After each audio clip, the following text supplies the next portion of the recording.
Hello and welcome. In today's video, I'll be giving you the analysis for my Capsim foundation. You can see that the return on sales, Andrew said 5.7%, Baldwin had 4.6%, Chester 5.1%, Digby 6.4%, Erie had 3.5%, Ferry said 7.1%. Asset turnover, I had an asset turnover of 2. In leverage, you can see the values, and I believe it's like each of the guys borrowed some cash. In terms of emergency loan, no one had emergency loan. Now, if you're wondering, I'm just looking at the key performance indicators of the game. In terms of sales, I had 59, some 600 before I hit 60 million, the sales in round 1. Then if the second person was Digby, had 48, then Baldwin had 47. Ferries, these are the lowest guys. Erie had 38. In terms of profit, I had 3 million, and Digby followed closely with 3.1 because me I had 3.3. In SG and sales, I had 12.5. My contribution margin was a bit low because I'm still investing in my company, which is my contribution margin was 24.9%. Ferris had 26 and Digby had 25. Now, in my market share, I had the highest market share, and you should know that who has the highest number of sales is the one who will have the highest market share, because it's like you are selling more into the market. Baldwin had 17.11%, Chester had 14, Digby had 7.5, Erie had 14.03, and Ferris had 15.23. And for you to maintain your market share, ensure that you're not stocking out in any given round. So we have the stock market summary. My shares were closing at $16. This was a change of $4.85. In terms of shares, I issued out some shares. That's why you are seeing this number increasing. And Baldwin was closing out at 13. Chester was closing out at 13 also. Digby was closing out at 15.62. I think Digby and Ferris are my two main competitors. So we'll see how the game goes. But I'll try and beat them, because this is what I like doing. So in terms of bond market summary, my S&P, I had A. These other guys, Chester and Digby, had double Bs. Then the other guys had single Bs. Now in my financial summary, you can see that in my cash flow statement survey, my net income was 3,384. My if I could check on other performance indicators, my plant improvement was 6,948. These other guys had this one is a loss because they are not investing on their plants. In terms of the net change in cash position, I had 2,410. This one had 2,458. This other, the Digby had 3,412.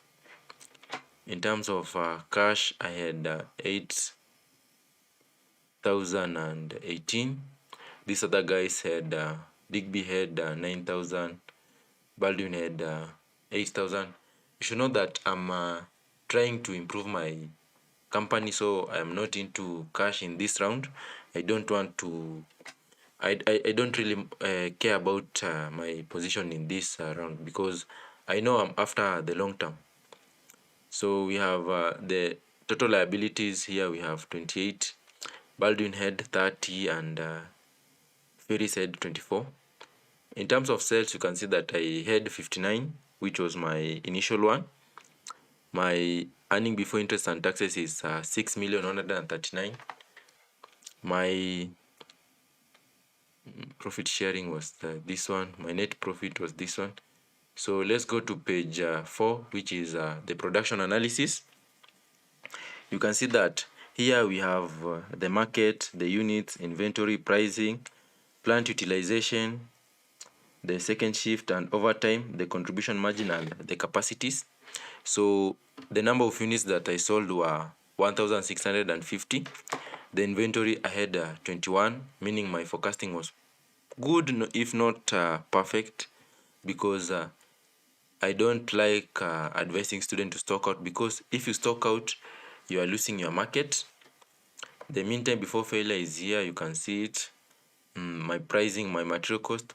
So I'll be trying to investing on automation so that I can reduce my material and labor cost.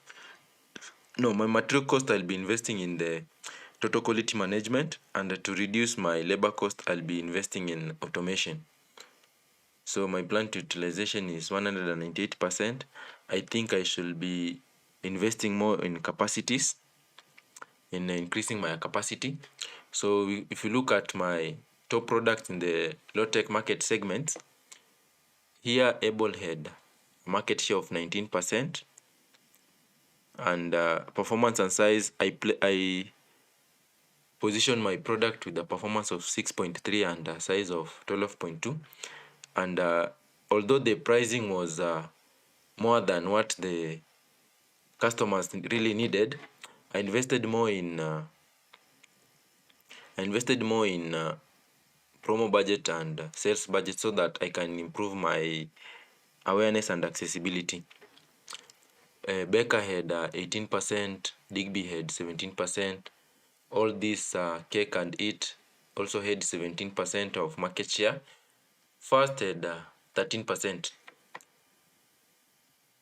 In terms of high tech, here the top product here was Able, because I priced it so that it can sell in both the high tech and the low tech. In the high tech, I had a market share of 24%. These other guys had a market share of Days had a market share of 18, with the pricing of $35, promo budget 1,000, sales budget 1,000, customer survey of 12. So this customer survey is out of 100, if I'm not wrong.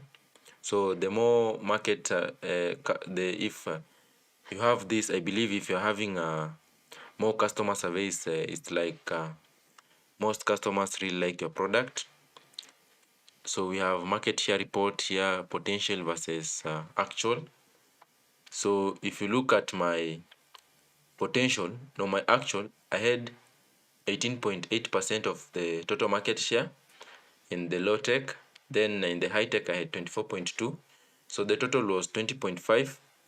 So my potential market share again was 20.5 for both the high tech and the low tech.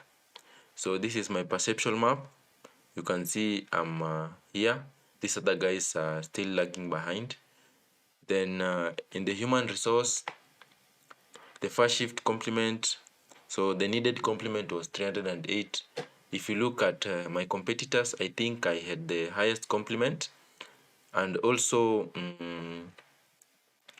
I think I'm employing new employees, because you can see that I have 91 new employees. Then my productivity index is 100. In the total quality management, it has not opened, so I can't make any investment. So that was my analysis for my round 1 results. Please just stick around so that you'll be making the decisions for round 2, and see if I can still maintain my market share or even improve it. So that's it, guys.